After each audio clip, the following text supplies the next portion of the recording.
Oh, I've got an ice path. You won't.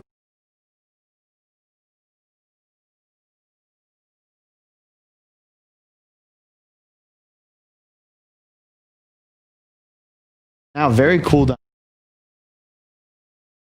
Played around. I will say it's a sick Death Prophet game. Like, this is so insane for them. When I mentioned like how Alliance that when they go to an area they just command it with their tankiness. This is what I mean when you look at EG's lineup. It's 4 skirmishy heroes plus the arc behind.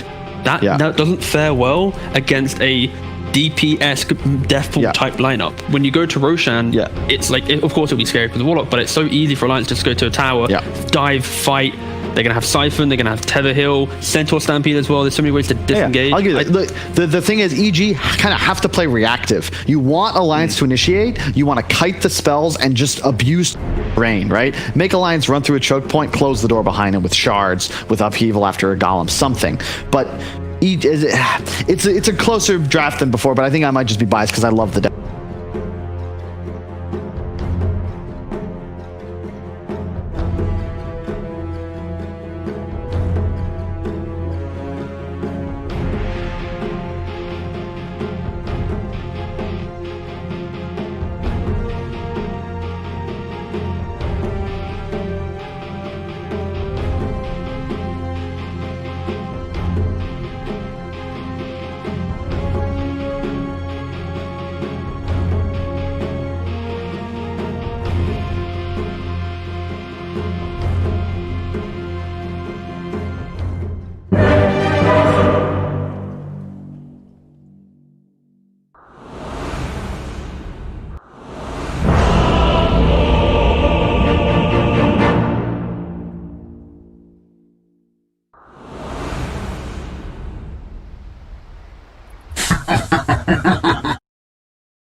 It's now a talent, and you just leave it at that. You don't do anything else. You don't backpedal, nothing like that. You want the audience to laugh at Kyle. That's the whole point of this. Kind of played out, though, you know, the Kyle being... That is true. Kyle, you're right. Kyle, you're right. It's attached to the spell. It's attached to the spell. Yeah. But on the real, I do really like the Necro pick this game. I think for the lane and for the game, it's good. Other than the fact that the Sven can dispel the Necro shield, but Necro can also build a Blink Dagger. So you have that. Ton of damage in this game. With that being said, I totally agree also with the draft panel. They were saying that Limp being on a hero that could do something to actually supplement Nico Baby probably would have looked a lot better in the first game. Because what I think Kyle said, why didn't they do Death Prophet last game instead of Hero? He was very visceral about it. So he really was not liking the Jakiro. I'm totally open to these crazy picks. I like seeing it. I find it interesting. But, sometimes, most of the time, it doesn't work out. Limp loves that mid Jakiro, though. He does play that a lot. Yeah, he's done 8 times in his professional history when it comes to professional Dota 2 games, and he is 4-4. So it's a special niche that he's got, and it's not even convincing in its win rate. Yeah, I mean that's better than negative, I suppose. True. Well, it was positive before that last game. Okay. Maybe it only worked with Kyle. Back on complexity. That's true. Maybe he just doesn't have the right captain and mastermind. I was gonna say this is actually like the best. This is the best series to have Kyle as a draft panel analyst because he knows some of these players in and out. Any of these players that he's played with, he just knows. All right, let's talk about our own analysis for a bit because I feel like both you and I were on the same mindset, which was Alliance was looking good. Yeah. In game 1, we both thought they were winning. I would even say that we probably both thought they were going to win. I did. Okay, this Sven is really far ahead. He's got this Aghanim Scepter. He's just going to get on top of the Arc Warden. And that didn't happen at all.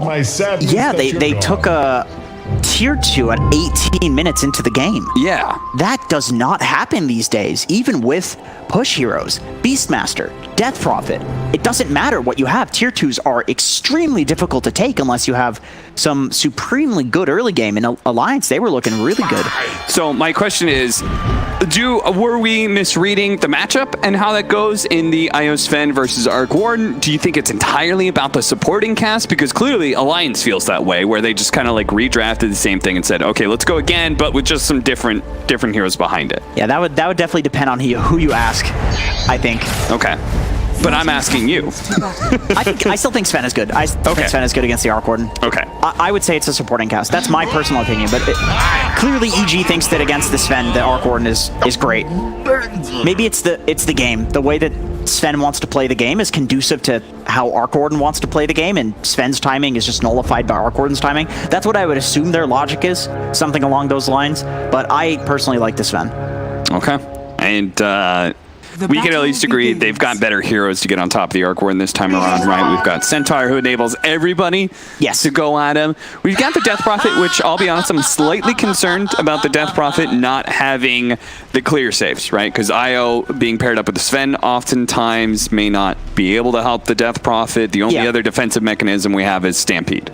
Right. He's got to get some items this game. I think he needs a Blink. I think he needs a Yules, BKB. So he needs a good laning phase. He needs a good laning phase, but this is one of Limp's specialties, so I feel like this is a good patch for Death Prophet. Last time, it's really nice. Oh, I like this play from EG, sending the Warlock to this lane. Just buffing up that heal from Ramses. The nuke, I should say. Meanwhile, though, they might just be able to get the kill on Hanskin here because Crit is up here. Perhaps something that came as a surprise to Alliance. They do manage to get the first blood. Yeah, that's another one of those interesting calls that could go either way, but clearly it worked out. Sending the Tusk with the Arc Warden is pretty nice. He's a hero that really benefits from that tag team. Necro, not so much. So it looks like they're just going to be playing the harassment game, which, I mean, this Fatal Bond looks really good again. This is actually something that I see Alliance doing a lot, where they just play lane to constantly shove and pull this hard camp. It's very difficult to deal with if you don't have lane push. You just lose the level advantage. So do you think that's something that EG maybe picked up from Alliance in that regard? No, it's more so it's a fairly common trend over the last probably 1 to 2 years, where this is like a way that people actually choose to win a lane. It didn't exist for a long time, at least not to my recollection. So I think it's just like the tier 1 teams are pretty comfortable knowing like when to do this and when not to do this. Warlock's a very good hero at doing this because the Fatal Bonds is quite difficult to push against. Yeah, and then you've got an AoE nuke in the Necrophos, so it just kind of combos up together, guarantees the wave pushes into the tier 1 tower, and then it's very hard for one support to deal with that hard camp pull, particularly from the Dire side of things, where it's super easy to pull that Radiant hard camp crit. Trying to do a snowball dodge on the stomp. S4 does a good job of canceling that stomp, though.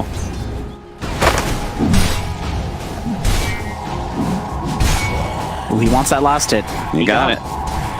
He's got all the last hits, it looking like. Very nice. Still not happy with this regen, though.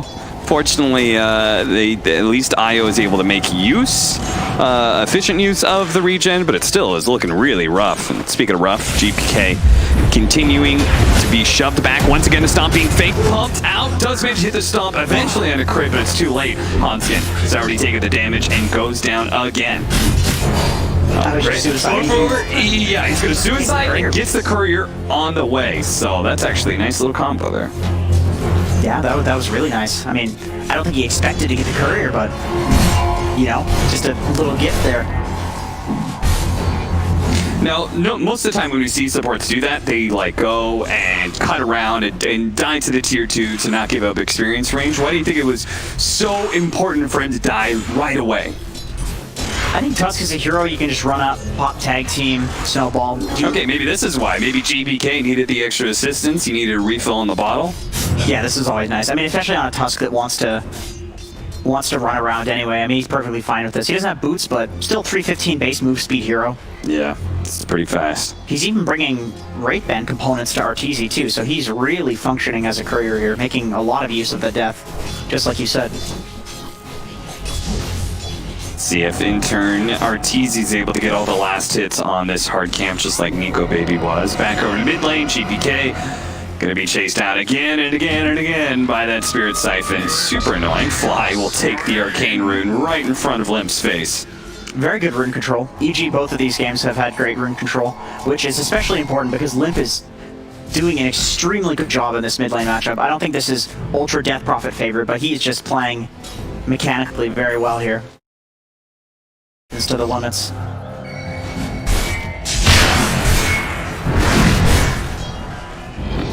You can see even when Ramsey's just a little bit low, he has no fear of any aggression just because it's double.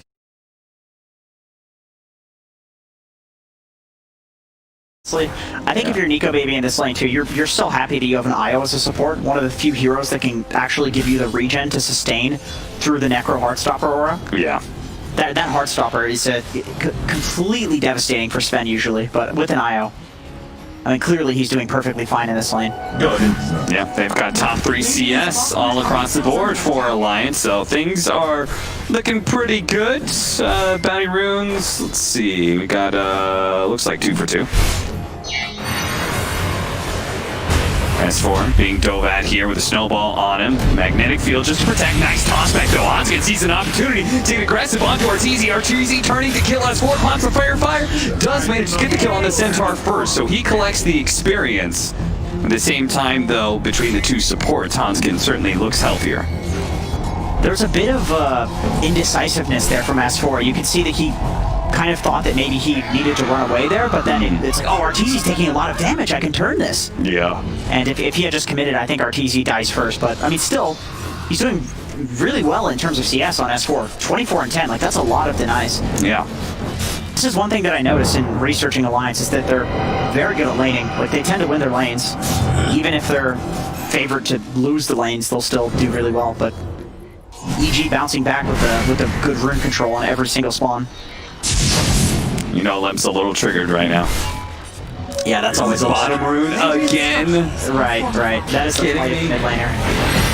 Locked in. Nice ice shards. That'll guarantee the kill onto Hanskin here. It does cost them a GPK rotation that won't find anything else. Just a Rubik kill. This is as the Siege Wagon push is coming in with Exorcism out, so GPK, he's got to get back here soon. Fly, he's probably going to be dying to this, as, yep, sure enough, does manage to get this kill. And S4, they actually went back to kill S4, despite this hefty push coming in from the Death Prophet and everything. They opted to ignore it in exchange for being able to kill that offlaner. He's taking up some of the enemy jungle there, too. He knows the rotation's coming back in. Gets a good amount of damage on the tower, though. Yeah, decent amount. Not too bad. I was gonna say, Nico Baby needs some help down here. You do not want to leave a Sven solo versus a Necrophos. That's one problem here, is that you can't leave him alone down here. I mean, he's gonna just die to the Reaper's Soul. I think maybe he got level 6 outside of vision because of nighttime when that last creep died. But yeah, I was literally going to say, like, he needs to heal up soon because level 6 is coming in for the Necrophos, and then all of a sudden it was there, and then he was dead, and then S4 is dead. And now Hanskin's going to be trying to dodge some Spark Race, but shards makes it really difficult to do that. And a double kill is picked up for Arteezy. Crit is playing mega aggressive up here. I really like how they're playing this top lane. You wouldn't think it would work with an Arc Warden, but with a Tusken against these heroes, clearly there's not much they can do to turn it. And they're just totally neutering this Death Prophet by keeping control of all the power runes, and that stems from the fact that they can leave Necrophos alone at bottom lane. Apparently, he will do very well if they leave him alone. God damn. Radiant's top tower is under attack. Yeah, this is looking a bit rough for Alliance, because as you said, it feels like they're a team that oftentimes depends on being able to have a pretty good go of the laning phase. And hits a really nice, like, 15 to 20 minute timing. Feels like they so many times they solidify at a really nice advantage in the space of like 5 minutes, but... Yeah, absolutely. It's not like they're down by a whole lot, though. Even if Evil Genius is getting a lot of kills. It's not, but I'm definitely concerned about just the Necrophos. I mean, this is a last pick Necro, so this is very typical that it'll happen. But if you do rotate the Sven Io out of the bot lane, who do you put there? Death Prophet? Like, this is the hero you want to be aggressive taking towers. Centaur, this is a melee strength hero versus a Necro. Like, that's not going to do well either. So this is when you need to kind of make moves. Or you can static the game, but you have to have the Io bot. You have to have the Io with the Sven. Yeah.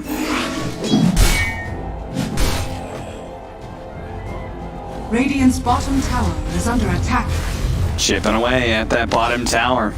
You just can't leave Ramses alone, otherwise he'll take the tower, but at the same time, always showing two heroes against one isn't going to feel so good. So it looks like Hansian's making the call. He's like, okay, we really need to kill this guy. I'm going to rotate across. You're going to TP in on Lip, and we're just going to go for it here. They're going to pop the exorcism and everything. They need this kill, but they have Sun Telekinesis comes in. They had to use the Stampede to give Hanskin the movement speed to get there in the first place. But it all comes together in the end. And even better, Evil Geniuses was making a rotation at the same time. A rotation that now is going to maybe result in nothing. His bottom tower. Yeah, that's a really good answer. Okay, fighting the room. They're going to fight for the boundary here. Might be able to get the kill on Hanskin. Yeah, quickly gets taken out by the punch from Crit, who already has his level 6 before the 10-minute marker. Now GPK looks to be able to... Okay, never mind. Doesn't try and run them down even further. Bottom tower is under attack. Wow! Takes the one, gets out, does have an arcane rune waiting for him in the river. So, I really like that move from Alliance. I think that's... They needed to do something like that. Alliance is very good and creative at making these sorts of moves where there's some sort of stalemate going on. It's not good for them, and then they break it. They tend to be good at this. But the problem is, you don't take an objective if you fight in your own safe lane, because it's your safe lane. There are no objectives near it to take, and the tower that you can take isn't important. Oh, look at that. They're relocating into mid while they don't have the Ember Spear here. They're going to try and run down RTZ on this Arc Warden. They might be able to get the kill, but Nico Baby's going to be in some trouble, especially as the Golem is dropped on top of him. All that movement speed, trying to get away, the relocate back out, it'll be enough. Nico Baby is put into the saving grace of the IO, but Hanskin, well, he's left alone underneath this tier 1 tower and will die. Maybe gets the revenge kill against Crit, but no, he gets the tower aggro off of him. Ramses, meanwhile, just calmly pressures this tower again and again and again, and back over to mid lane, where they rotated the IO Sven. They ran back to mid. They said, forget bottom, we're giving that tower up. We're going to make sure our mid tower is defended. Yeah, I would say this is a good trade for Alliance. Just breaking down the lanes, having this top area accessible to them, where they don't just have to choose, like, okay, do I send a Centaur versus a Necro, or do I send a Sven versus a Necro? When you take this tower, you don't have to make that choice anymore. So I think that trade definitely favors them.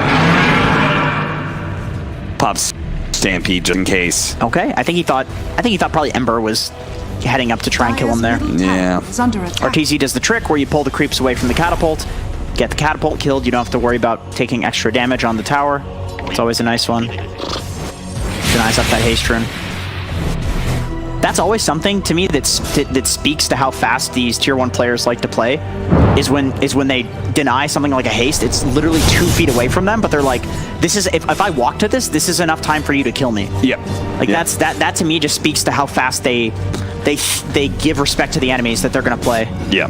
No, you see it all the time. It feels like that's become more and more a bigger deal, is that just power runes getting denied over taking the risk of picking it up yourself when it really wouldn't change anything. What is a hasted Rubik going to do here? Probably not that much. Right, not that much.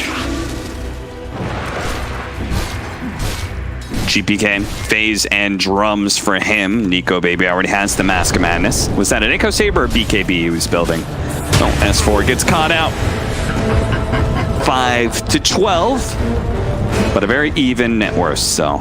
Crit's got boots, medallion, Blightstone. So he is really going for that extra minus armor. Yeah.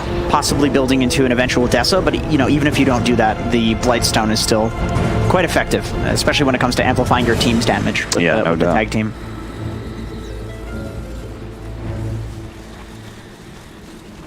I like where Alliance are putting the Sven. Oh, he's going SMY, yeah. Yeah, that makes more sense. I I do think probably this game he's going to opt for like a third item BKB though. He's not going to, I really doubt he's going to go like full greed. But then again, you do have Death Prophet, which changes things. You're not solo carrying the game. Okay. So, I mean, maybe that's famous last words, and it's like, oh, I'm not going to go BKB this game either. And then you just feed.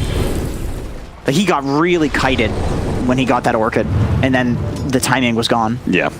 And in this game, anyway, he has to certainly worry about a lot of this magic damage that's going to come out. Ember Spirit, and then that Reaper Scythe that comes into play, so... But this is true in the Nefer War, too, now. Stop, catches GPK, the silence follow-up, but because he grabbed the Illusion Rune before S4 was able to stomp him, he uses that Illusion Rune to dispel off the silence. That's the second Illusion Rune that he's used like that. That's a real nice change for mid laners. Yeah. That one. The rune went from very useless to very useful with that change. Yeah, Illusion Rune just always felt like it was... The worst. It was great on like very, very few heroes, you know? If you have Terrorblade or not a Siren, it's Axe, great. Yeah, exactly. Or a Radiance. Everybody else is like, oh, an Illusion Rune? Yeah. You kidding me? Yeah. Especially early on. I'm gonna feed my illusions. That'll be good. Yeah. He might have been scouted placing that Oh, ward. look at that. He placed that ward, and he saw the Remnant get put out, so he actually did manage to steal that now. FNG turning around, trying to get the tether range of the creep wave, but he's too far. Wonder what he was doing out there by himself. It's a solo kill, man. I think FNG's level 9, right? So crit killing him, that's a pretty big deal. Getting that XP solo on a Tusk who's basically already a core. Do you think playstyle-wise, we talked about the draft changes, but playstyle-wise, do you think Alliance is doing anything?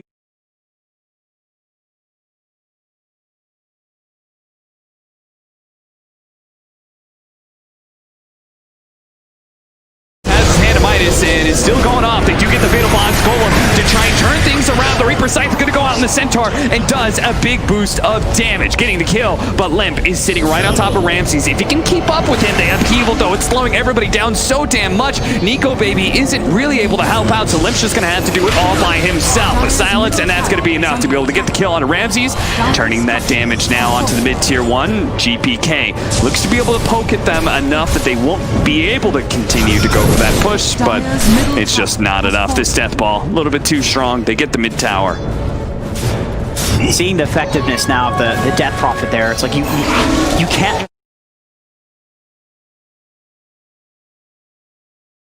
And that's why the Death Prophet feels really nice too, is that like she does so much damage. She doesn't need to build any damage items to do damage. She's just going to do it.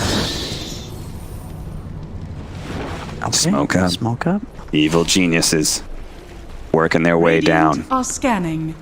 A bit surprised. I mean, I guess they have Ember Spirit. I was just like, they just used Golem and stuff, but they're just going to keep going because Alliance, they already used Exorcism, we already used God's Strength. If they can catch Limp here, what a beautiful Ice Shards. That's going to be able to lock him in and allow the rest of the Evil Geniuses to funnel in. But no, a good save from S4. Managed to catch 2. Limpet's going to still fight Infis as he had the double Spirit Siphon. Nico Baby comes in without his God's Strength, just only a stun right now. FNG trying to heal him up, does heal him up to full, but he's still slowed down by this upheaval. It's just nasty. FNG dancing away from some of the damage, trying to keep Nico Baby alive, but he just can't. And S4, who jumped back in to try and save his carry, is going to die as well. It does a lot of damage to Ramses, but he's being healed, kept alive by the Warlock. Limp is still gunning for it, but Alliance, they commit again and again and again to try and save and get kills, and it's just not working. They've overcommitted now, and they're going to lose their entire team as a result. All because they wanted Ramses, all because they wanted to save this mid lane. You know, a lot of both of these games have been determined by the calls made by both of the teams. I keep wanting to shout out, like, whoever makes the call to fight without Warlock Golem, man, that is risky. That's quite risky. And I mean, clearly it worked out, and it makes sense in retrospect. You have a Death Prophet ulti that's really important, Sven ulti that's really important. You know, you have an Ember that can go in, it has no cooldowns. The Fatal Bonds at the very least, like this ability, arguably is the most important thing about this Warlock hero, especially if you have an Ember on your team and a Tusk that's this farmed. Like with the right heroes, Fatal Bonds is amazing because it's just 30% extra damage to everybody. Yeah. So that's a that was a fantastic call and great initiation from Crit with that shards like that. It's like he had vision. Beautiful. It's like he had vision, but he didn't have any vision. I think it, like, to talk about your point there, I think it would just be easy for you to just be like, we've got a Arc Warden that has a hand of Midas. We could just chill. We could just keep farming, you know? But instead, they chose to get active, just like Alliance choose to get active, using the relocate to be able to get this pick off on Crit. Not a small kill, even though he is a support. 450 gold off of that because of the mega kill streak. Yeah, so. he's huge. He's a really good kill to get. He's also instigating a lot of these fights, so... S4 has also done a really great job being super active in these games, or in this particular game. He's been hitting big stomps in all of the fights with counter initiating. That's one thing about having a centaur with a wisp, is that you have the old combo of just a guy that blinks in and stuns somebody and you can relocate to anywhere. They're going to use the Stampede here because they spotted Fly. They're going to be able to catch up to him.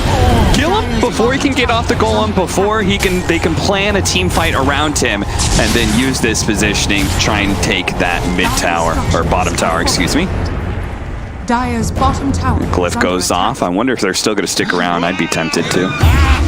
They do have some abilities. Yeah, they've got the Sven ult still. Oh, he didn't go for that SNY. He did go BKB second item. Okay, it feels like that makes sense. Given how the last game went, I could see why he opted to go for that. The game was looking really good, and then he picked up an Orchid, and then he got kited, and then the game looked horrible. So I could absolutely see why you would go to that item. Dire's bottom tower is under Just don't risk it, you know? Yeah, so this is going to be another adjustment that we see Alliance make in their decision-making tree to see if they can beat this Arc Warden in a second game. And I also like the fact that it feels like they're picking up the pace here. You know, they're just going to keep running at Evil Geniuses. They feel strong right now with that BKB. Into Rock, too. Okay, now they just push the lane in. They hope to get some sort of response to it, and they do. The Warlock's down there. He's not a very fast hero. He can't make his way to elsewhere on the map, so now would probably be a good time to smoke. Very aggressive wards on both sides of the table here. You could see Evil Geniuses, triangle ward, another ward behind the tier 2 at bottom lane. Meanwhile, Alliance, with their aggressive move, was able to get some aggressive vision down into the enemy triangle as well. But did get counter warded, so they're left with a little bit more, not quite as deep vision as EG was able to pick up. That's one thing that I noticed in researching Alliance, is that they tend to get really good deep wards down that don't get dewarded. They place like really fringe wards, ones where they don't exactly give the best vision, but you'll always see people running through that area, so you know where they are. And they'll do it like literally without smokes. They'll just have a support literally run in face first. It's like, if I die, I die, and then that often works. 3-man smoke up from Evil Geniuses here as they shadow Ramses. He pushes in the mid lane. Feel like they're just gonna run up into this triangle area. Yeah, they do manage to catch S4 initially here. The Reaper Scythe will put him down into the grave. He's gone for a minute. The rest of Alliance were TPing in pretty quickly here. GPK just poking at this Rubik. Now the rest of the team is still kind of looping around. They get a ward up on their own high ground here. I don't know if Alliance can take the stack with S4 being dead. This is, I mean, if they can take this, it's really good for them, because this is farmed right in front of EG's face. Wow, what a very ballsy call. And the funny thing is, we just saw S4 do exactly what Ramses was doing in the previous game, but unfortunately without a BKB, it's not just like a free get out of jail. Yeah. He doesn't have that, but the positioning was still really great. Obviously, the person you want to pick off there is Nico Baby. Yeah. But S4 says, no, you're gonna kill me. You're gonna kill some useless centaur. You're gonna use the Necro ulti on me. Yeah. Like that's the dream for an offlaner. It's kind of boring, but that's what you have to do. And it would have worked perfectly, except Evil Geniuses had this ward. They still have it. That is in the triangle. They saw S4, and that led into GPK being able to get that slight change from the low ground. So there was no opportunity for S4 to be able to break the smoke and blink away. True. If it was blind, he could probably just press ult and run. I would say those two wards have been causing a lot of havoc for Alliance. Those 2 wards that Evil Geniuses has managed to keep up. They managed to get the kill on the Rubik here. GPK is getting very, very big. At the same time, though, Nico Baby almost completed his Aghanim Scepter, and that is obviously going to be a big, big window for Alliance to start aggressively taking fights into EG. See if they can turn this game around, because, yeah, you could see it right there. The win probability, it doesn't feel that different from Game 1, Jenkins. In fact, in many ways, it feels worse, because it felt like Alliance was ahead at 20 minutes. And here, it's Evil Geniuses ahead. They're going to relocate down to the bottom lane. They do have the help of the Stampede to be able to run over Arteezy here. Get on top of him, get inside the bubble, and start swinging. Arteezy trying to get saved here, but no, S4 is there. Managed to get a stomp. Nico Baby, they actually leave him behind, not tethering up to him. He's going to try and fight it out, but the BKB's worn out now. He can just be Reaper's sight. Rams is going to go for it, gets it off just in time before Limp can stop it. Limp starts putting out some damage onto Ramses. Ramses, so getting the heal off of the kill, plus the Essence Ring, plus the Warlock. He is not an easy target to bring down, but eventually he will get caught, he will go down, and they're going to be able to catch one more. It's going to be Crit trying to hide in the trees, trying to TP out, but a good Yule Scepter puts a stop to that. Good play from Alliance. Just as we said, with an Aghanim Scepter, they can maybe turn this game around. Apparently, they don't even need it. A big win. Man, once again, I love these calls from Alliance. That was literally just a relocate. That's it. They're like, dude, he's out of position. He's on his own down here. They just relocated Sven. No setup whatsoever. They literally just relocated Sven in there to kill Arteezy, knowing that he's alone. Because they have the ward. They see that there's nobody else there behind him. Yeah. So it's a tad risky, because they could still be a bait, but they just say, screw it, let's go. Yeah. Middle tower I don't think Arteezy really gave them that kind of opportunities last game. No. Because he was like, I remember watching him, it was like he was always farming like triangle or around a tier 2 or something like that. I don't really remember him putting his hero out there, so. And he just picked up a blink, Arteezy. Oh, He doesn't okay. he doesn't want that to happen a second time. Yeah. And once again, you have this Sven stun that you need to disjoint. This is the way Yeah. you deal with it. So having the 2 disjoints of the BKB and the blink is going to help out. But man, you really don't see that play anymore, where it's literally just a flat IO relocate, nobody set up. Like, that was when IO first came out. That was how everybody was doing it. It's been so long since I've seen that, though. Smooth little move there from GPK just to take one creep wave with him as he leaves the top lane. BKB completed with that. Radiant's middle tower is under Tempest attack. Double was pushing into that mid tier 2. Nico Baby says he's got to go address that. Radiant Alliance looks a little bit more chill in their farming. Maybe that's just because, as you were pointing out, I mean, there's a big difference between having a Death Prophet and a Jakiro mid, right? You've got a core you can kind of rely on here.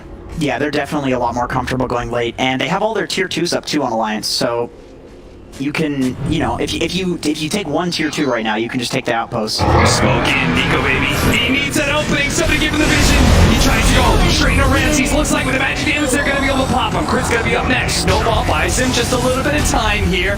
Going on to Limp, but obviously he's very unlikely to make it out. Maybe he is. Fly's going to turn around. Hold up, Fatal Bonds, and look at that damage. The support's just getting wiped out almost instantly. And Limp, he's taking a whole heap of damage here. Nico Baby's going to turn around. Now it's here to GPK 1 bit. FNG coming back in. He fought back. He relocated back in, and he's going to die back with that. And Limp's going to go down as well. He couldn't even save his core. He can't save Nico Baby either. He's kited to infinity. Crit running literal circles around Alliance as Arteezy gets the ultra kill to wipe Alliance for the second time in this game. That rock Fatal Bonds, I wish I could see the Maelstrom damage, because there was so many Maelstroms chaining around, and then the Fatal Bonds, and then there was also the Mjolnir from Arteezy on both of the clones. Like, it was just so much damage all at once from that Warlock. Here it comes, here's that moment. Fatal Bonds, they're all grouped up. Boom. 5-man rock. What a hit from Fly. It looks like pure damage when it's that much damage all at once. They're gonna be able to grab the Aegis. MKB now complete for the Arc Warden. Feels like we just saw him pick up the Blink Dagger and see his farm. It's beginning to just exponentially increase compared to the Sven. Yeah, except last time when it was when he was 10k ahead, it was 30 to 20k, and now it's well, it's not so bad. I mean, I think what we were hoping to see, Jenkins, was that Alliance would make the adjustments that would beat the Arc Warden with this strategy, and instead, it looks like the opposite. It looks like Evil Geniuses just got more practiced with this Arc Warden combo that they ran, and look even better on it. Yeah, I mean, they made the adjustments as well. You know, they've got this Warlock Necrophos Ember Spirit combo, which they didn't have in the previous game. Like, these heroes alone can carry a game in the late game. Yeah. And then the Arc Warden with the Blink Dagger, I think that's a really interesting pickup. If a good rock comes out, you can blink in. You can also blink the backlines like this and put so much pressure. Here comes GPK, gonna be able to lock down the two of them. S4 struggling to be able to get the jump that he wanted. Ooh, but they caught RTZ. Can they get him a second time here? They're gonna have to wait out this Aegis, but Nico Baby still has BKB. They're trying to go for the jump ball save. Instead, he blinks away. RTZ is able to get a little bit farther out. Now he's a big Walrus punch up in the air. Nico Baby's holding on to his BKB for now. Now pops it, starting to go for Ramses, but Ramses heals up pretty quickly, and they gotta deal with this damn upheaval. It is killing everybody's mobility, including Hanskin, who is gonna be left behind. He's gonna be the target of the Reaper's Scythe because Ramses said, by God, I'm gonna use it on somebody here. Oh man, he's dead for 100 seconds. I think that was that was a dieback into Reaper Scythe.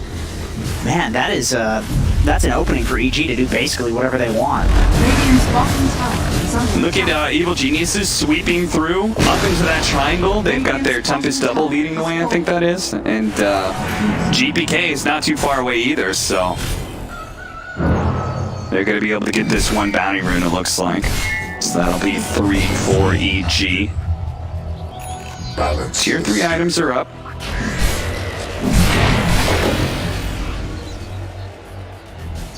God, this is looking pretty rough. It's the fact that it's not. It really isn't the Nico Baby versus Arteezy story anymore. I know that's what we all wanted to see. We want to see a repeat of the first game, maybe with something a little better from Limp. But I feel like the supporting cast of EG can almost outcarry Alliance alone, just based on the Warlock Fatal Bonds with the Ember Spear. Like, this is such a strong combo. Yeah, this feels like Fly, GPK, Ramsey's obviously doing a pretty damn good job setting the pace of this game by winning that laning phase at bottom in the first place. And the same thing would be true for Alliance as well if they were ahead. I mean, this is a Death Prophet, right? This is no hero to scoff at. She can literally 1v5 if she has enough net worth on you. It's just that she's not ahead. You know, there's a 15k gold deficit, and that's the nature of these snowbally heroes, is that when they're ahead like this, they can look really good. This is how Smurfs and boosters gain so much MMR. They just get one item advantage, and they snowball like crazy in 1v5. Looks like EG's gonna go for what I call a sweep. When you're strong enough, you know, the off-lane towers don't really matter too much for map control. So once you're strong enough, both the tier 1 and tier 2 are up, you feel like you can win fights, you just bulldoze through that lane. Yeah. You know? It's a bunch of gold on the map, just take it all. Honestly, people these days sweep like back and forth too. Once they've taken this lane, they just go back and forth. They say, you want to farm somewhere? Like, get out of here. Yep. You just vacuum clean the whole map and push the enemies into their base. And that strategy works even better. Oh, relocate. They actually are going to fight over this tier 1 tower. They've caught Ramses in an awkward position. He does have the Andis, but it quickly gets dispelled out by that Stormhammer talent. A nice block there from the Ice Shards will make sure that nobody else will get caught. Gotta say, Eon Disc, not a solution to Sven. Doesn't do anything to that hero. Why does Aeon Disc get dispelled? That's a good question. I feel like you invest a lot into that item, then you probably shouldn't get dispelled. Yeah. I feel like what he's going for is the Eon Disc procs. It dispels that after the stun, and then he has the ghost shroud, something like that. Sure. But I really genuinely believe that just the blink is the solution, and Arteezy seems to believe that as well with the blink. And he did not go for this last game, but it looked really good on the other heroes that did get it.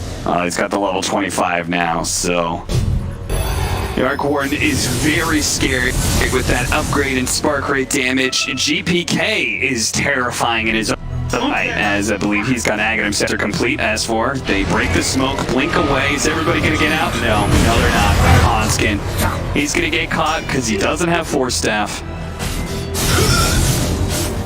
Chris been on point with these Ice Shards this game. Just mechanically. That's Yeah. one thing that I always have found really impressive about Crit is just his mechanics are they're insane. Yeah, he's good with the skill shots too. Yeah, he's like one of those players that's good strategy, but his like skill shot prowess is insanely high too. That's why his ice shards are good. That's why he's been playing so much Pudge lately. I'm kind of beating around. Piranha. He's not a zoomer, okay? He's not a zoomer, and yet his mechanics are really high. You know, he's not one of these like 18-year-old mid laners where it's like, all right, well they're a zoomer, so that's why they're popping off. Do you ascribe to the age thing in esports? Yeah, to some degree. I feel like there's an attitude thing there. I think I think it has less to do with the physiology and more to do with the mentality. Like when you're 18-year-old and you're just grinding games You don't give a non-stop. shit. Yeah. You just. Well, you've been playing when you've been like Crit and you've been, near the top of the game for quite some time. At some point in time, you figure you probably practice a little less seriously. You probably grind a little less. Nice initiation here from S4, trying to blow up this Tusk as quick as possible. But on the high ground here, they do have to relocate coming in from the Sven, but looks like they're not going to help out with the rest of Alliance. They actually were chasing somebody else. Now they come back in. S4 was he bailed out there. The Reaper's sight, it wasn't enough to be able to kill him or something there, but they do have the stun coming in from Nico Baby, putting in some work, trying to save by the magnetic field. It looks like that was just enough. They get the damage onto the Sven. He goes down, and RTZ, he seems to reign supreme. Some of the EG members got a little bit low, but in the end, RTZ stood strong, healthy, and just wiped out Alliance. There's nobody alive, nobody with buyback pretty much, and well, this is looking like a swifter end to game 2 here, Jenkins. They don't even have the tier 2. They're just walking high ground. Yeah. They're gonna go to the mid lane. Oh, I thought for a second there, maybe they're just gonna go tier 3 to tier 4s. They might. Maybe. Yeah. I could see it. What happened to that Reaper's sight? I swear to God, I thought I saw it on Centaur and he was low. Radiant structures are fortified. Maybe he got IO healed, something like that. I mean, Yeah. there's a lot happening in that fight. It's very confusing to look at team fights with Warlock, Fatal Bonds, Ulti, Ember Spirit, Maelstrom, Arc Warden, 2 Maelstroms flying around. These fights are chaos, but when you have the Warlock on your team, I think you favor fights being chaos. Then again, you could say the same thing about Death Prophet, too. Yeah. Once again, it just depends on the lead. Radiant's middle barracks are under attack. Look at this. All right, who wants to walk through that? All right, S4. 2,500 magic damage or something, probably more. Do your job, S4. Go out there. Look at the support center. I'm not going through that. Radiant's bottom barracks are under attack. And she's like, Hansa, you go through that. Nico Baby's like, I'm gonna TP out, and so is the rest of the team. They're all gonna TP out here. Sven's done leading off onto the Necropost. And Disc is gonna get popped here. At the same time, they do manage to get the lockdown on the Eversphere. Not too bad, but they're not focusing the same targets. But Nico Baby got the most important target of all. That's RTZ. This time around, they threaten him, and look at what a difference it made in these team fights. FNG, oh no, don't tell me he's gonna die. No, he heals up. He's good. He's not gonna die to that last Necropost nuke. Crit spotted. The vision is given, and they get a 3rd kill there. Very, very well done. I mean, I think just every fight we see Nico Baby get on top of RTZ, it does look really good. The question is just like getting on top of him. Yeah. Both of these times where it's happened, it's been when EG has broken their formation or Alliance has gone in a way where EG doesn't have their formation yet. Like Alliance is, they are doing a good job at finding these opportunities, but obviously when it's a 22k gold deficit, it's you need to do this quite a few times in a row to make it work. You got to feel for him. They really needed Roshan to be up right now. Sadly, it's going to be a late Roshan here. Another minute and a half left, so no opportunity to take advantage of the Arc Warden's death timer here, and they couldn't find an additional kill. They're hoping to kind of snowball some kills. Yeah, and their lanes are all shoved out too, so they can't actually get towers with this either. Like you said, they were looking for kills. They were looking, okay, maybe Fly's going to step up a little bit too far. Maybe he'll be de-warding or pushing a lane out or something like that. Yeah, the Hanskin's sitting in the pit, just like, please, spawn. Yeah. It's too late. It's not going to happen. You know, Gaben giveth and Gaben taketh sometimes. Yeah, he certainly tooketh quite a bit here. There's a lot of taking happening. You remember that limp running top power rune like 3 different times and it spawned bottom every single time? Yeah. I feel A lot of taking. Yeah. Now, Evil Geniuses, they're going to 3-man smoke up Arteezy can join them off the boots of travel, so they feel pretty confident that if they find somebody outside of their base, or on a low ground area, let's say, pretty easy pickings. Now, there is that high ground of the triangle that's always difficult to fight into, and that's where Alliance are holding right now. They cannot afford to give up Roshan. They have to be able to fight for this. The sad part is, Evil Geniuses, they've got one of the better heroes to expose this, right? Just keep pushing bottom lane with an Arc Warden Tempest double. Yep. At this point in the game, very convenient to have an Arc Warden on your team, as well as the Spark Wraiths just to defend the pit. I mean, they're getting constant vision. Jeez, look at him go, man. It's just, this is insane.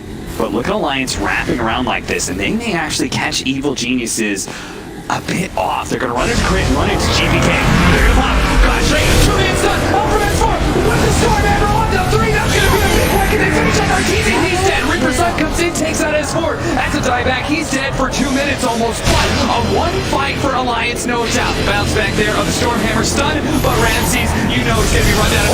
And a stolen Reaper sight, making it look that much better for Alliance. Running, chasing him down, Fly, gonna be caught as well. 3-shot quite easily. GPK up next, but it's very hard to catch him with the Aghanim Scepter Octarine core that he has. He's going to be able to get away fine, but that's a buyback from Arteezy. That is a win condition that just opened up for Alliance. Uh-oh. Maybe don't get caught here. Don't get chained. Oh god, but they might just get caught by this. They know there's no Sven. That's why GPK is playing super aggressive. That's why FNG goes for that very defensive relocate back out. Now, are they going to relocate back into the Spark Rate damage? I don't think they're going to bring Limp in, that's for sure. It looks like Io's probably just going to instantly die. As can't really get away from all those slows. A worthy sacrifice. So in a way, this buyback is going to be forgiven, as they're very likely to get Roshan here, or Aegis for Arteezy. That wraparound was absolutely beautiful. They had a very small window where that was going to work. They weren't playing a division. Yeah. That was the only angle where they could actually get on the back line, and there wasn't Spark Rates down there. But Arteezy was about to put them there. And S4, that blind jump into the pit, that is exactly where GPK and Arteezy were both standing. And that's the target. You have to hit Arteezy with that. Yeah. Otherwise, I think you just lose. Yeah, that was super nice. This is how they win the game. If they can kill Arteezy twice, and they've showed us multiple times that they can do it. Yeah, there's not like buyback is way more valuable on Arc Warden than the Aegis, right? Because he like a second life may not mean very much on this Arc Warden. Right. There's always that argument that like this guy dies like in one spot. A lot of the time, you just die a second time in the same spot. In the situation where you die once. What is that on the ground there? It's a purple item. Yeah, but which one? I don't know. Maybe it's garbage. Though. Yeah, that's not even worth picking up. Yeah, what tier 4 item is garbage? Havoc Hammer? No, that's a good one. Hey, the leveler was the leveler was dropped by Arc Warden. I saw that. I hope that's not a leveler. That's a good item. It's exactly what they need. I'm sure they'll get it.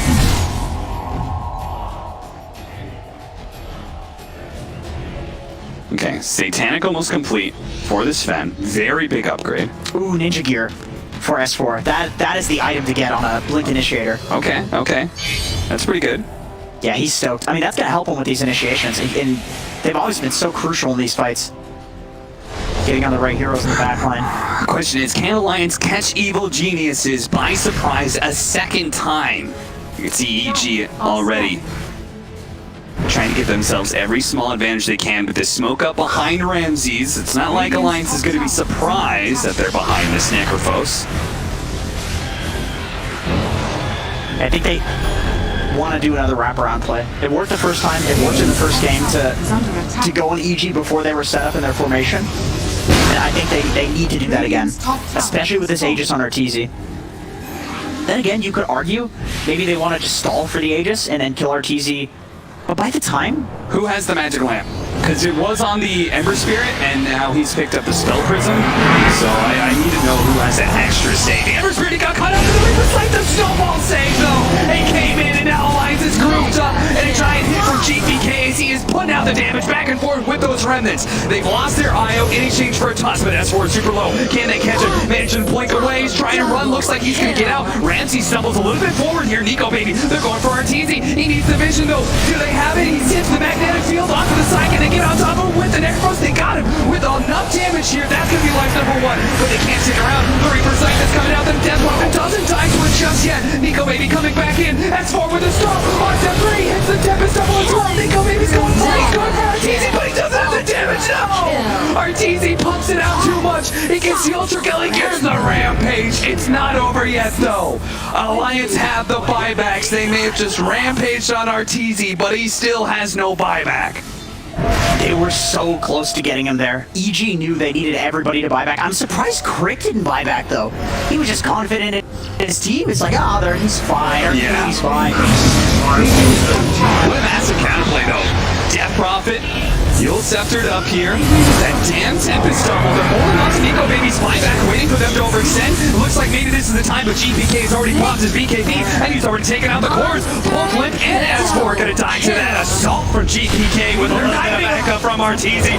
And you know they want to end this game in style. There is nobody left to help old Nico Baby. Arteezy diving into the fountain with the rest of their boys, and it will be a 2-0 to Evil Geniuses.